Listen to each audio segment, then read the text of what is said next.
What's up, guys? Chris over here at Cover 7. Damn, we're almost to the end of the year here, which sucks as a college football fan.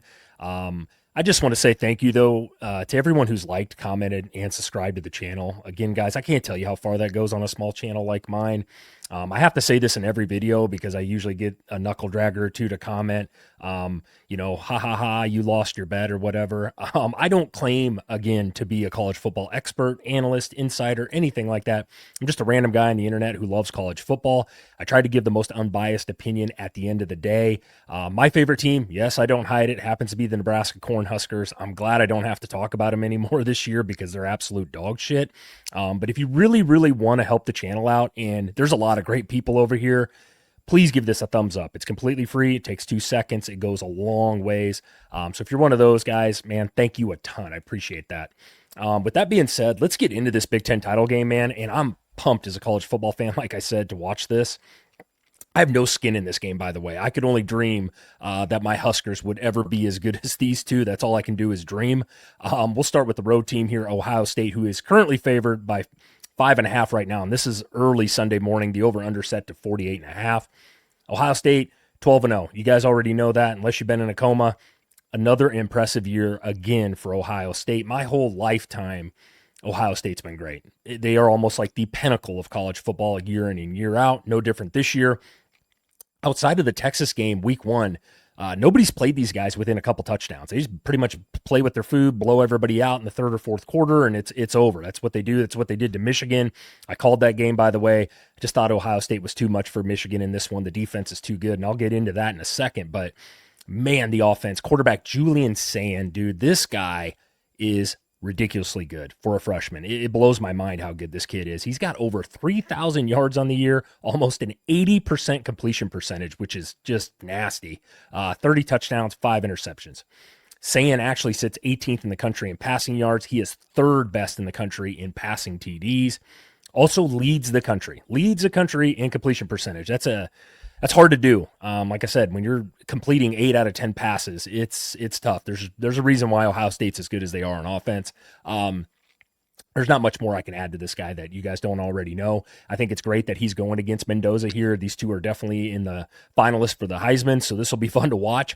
But, man, watch out. Running back Bo Jackson. I got a couple really good friends from Ohio State. And, by the way, I need to get some more Ohio State fans on this channel. I don't have very many of them. But, man, Bo Jackson, hell of a freaking back. This dude's really good. He's averaging over 6.3 yards per carry, sitting 4th in the Big Ten in rushing yards. The West Virginia transfer, C.J. Donaldson, he's a bruiser as well. He's got 10 touchdowns on the year.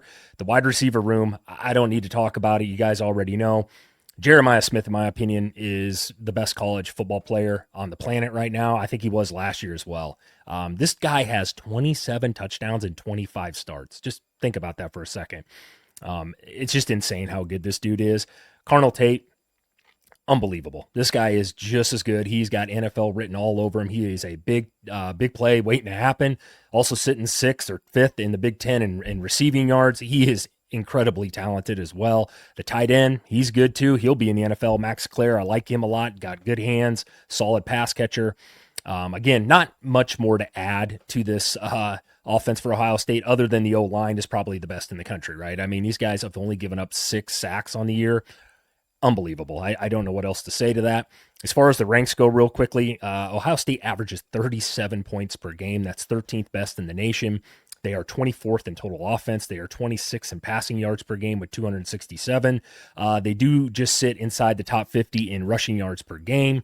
And like I said, man, they are like the best in protecting the quarterback, allowing only 6 sacks on the year. The defense, I want to add this quickly before I get into these rankings or stats. It's unbelievable.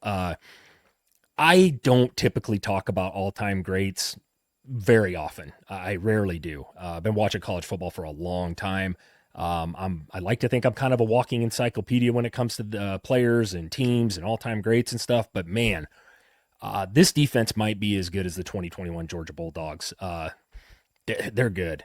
They give up 7.8 points per game. That's hard to fathom considering the age that we play football in nowadays, which is number 1 by the landslide, by the way. They're number 1 in total defense. They're number 1 in passing defense. They're number 4 in rushing yards allowed. They can get to the quarterback. They got over 30 sacks on the year. I mean, this team, is so good. It's hard to score even 3 points on these guys, let alone get past midfield. Like that's how good they are. So recently, they're one of the best defenses I've seen in a long time. They're really good. The only knock I think that you can say or question or concern about Ohio State in my mind is they probably haven't played the toughest competition. We're going to find out here Saturday. So I'm not one of those people, but I have heard that rumor, being talked about online. Well, Ohio State really hasn't played anybody. Well, we're going to find out here because the team they're playing is really good. Indiana 12-0 on the year. I like this team a lot. I think Kirk Stagnetti has done an incredible job there. The quarterback, the Cal transfer, Fernando Mendoza. God, this guy's had a hell of a year. I didn't see this coming. I'm going to be honest. Over 2,700 yards, 32 freaking touchdowns, 5 interceptions. That's it. Sits 37th in the country in passing yards. He is number 1 in the country in passing TDs. The running back room is elite here with these two. Roman Hembley, Kalon Black. These guys, obviously came back from last year. They're playing great. Both sit in the top 12 in rushing yards in the Big Ten. Both have 13 TDs between them. Hopefully, the wide receiver, Elijah Surratt, comes back. I don't know if he's healthy. I think he is. He's a problem on the outside. I like this kid from last year. Omar Cooper Jr. is emerging as a stud. This guy, we all saw the catch against Penn State. Holy shit. It'll be interesting, though. This matchup, I'm going to be watching this. I'm a wide receiver guy. That's why I played in college. I can't wait to watch Ohio State's elite secondary matchup against these two really good receivers. Like, I'm really going to be paying attention to that. Don't forget also about E.J. Williams as well for Indiana. He's got 5 touchdowns on the year. He's a solid wide receiver as well. So, as far as the ranks go, guys, this offense is incredibly balanced as well. Indiana averages 44.3 points per game. That is actually number 2 in the country. They are 5th best in total offense, 41st in passing offense, 9th best in rushing yards per game. And boy, they're great at protecting Mendoza as well, man. Only been sacked 15 times on the year. That's really good. On the flip side here, people don't talk about their defense enough, man. It's really good. Indiana is actually number 2 in the country in points allowed, just behind Ohio State. They give up almost 11 a game. They're 4th best in total defense, 14th versus the pass, 2nd versus the run, and they are elite at getting after the quarterback. Indiana's got 34 sacks on the year. That's top 10 in the country. So with my best bet here, and like I said, before I get into this, I want to say something about both these teams because I think people either, one, aren't very bright or they don't understand how this works. I don't dislike either of these teams. I'm a Big Ten homer at the end of the day since my team, the Huskers, obviously aren't very good. I root for anybody in the Big Ten to win the Natty, to do well in the playoffs. I like both these teams. I respect the shit out of both programs and both coaches here. And actually, both fan bases have been great on this channel. Like I said, I got a few Indiana people. I'd like to see more from both fan bases over here just so I can learn more about your team. But neither here nor there. These two teams are 1 and 2 in the country right now for a reason. Like I said, so I love this shit as a college football fan. As far as my best bet here, guys, I'm going to play this kind of smart, I think, and safe here. I'm going to take the points with the Indiana. I'd like to see this climb a little bit higher. I haven't bet it yet, but these two are very evenly matched, man. And the thing that I think people are sleeping on Indiana here a little bit is they've proven they can win in shootouts, close games, on the road, tough environments. The game against Oregon, who, if you guys follow my channel at all, I'm a big Dan Lanning Oregon guy. I was really impressed with Indiana's ability to stay in that game and then win that game in the end in Eugene. So Indiana, to me, proved a lot in that game that they're not a fluke. They can go in and anywhere and play a physical brand of football, and they've done that this year. Same with Ohio State. The win at Texas looks great now, the win at home versus Texas looks great at now. And I thought Ohio State did exactly what it needed to do against Michigan. So they looked really good in that game, by the way. So as a college football fan, man, more importantly, I just can't wait to watch this one. I think it's going to be great. But I am going to take the points here with Indiana. I would be shocked if anybody wins this game by more than a touchdown. Honestly, my honest opinion is I think this comes down to a late field goal either way. Both defenses are really good. Both offenses can run the football. It's going to come down to turnovers, I think, and probably who can protect the quarterback the best. Both defenses are elite at getting to the quarterback. So this game's going to be one up front. I know it sounds super square, but man, I'm going to lean Indiana in the points here.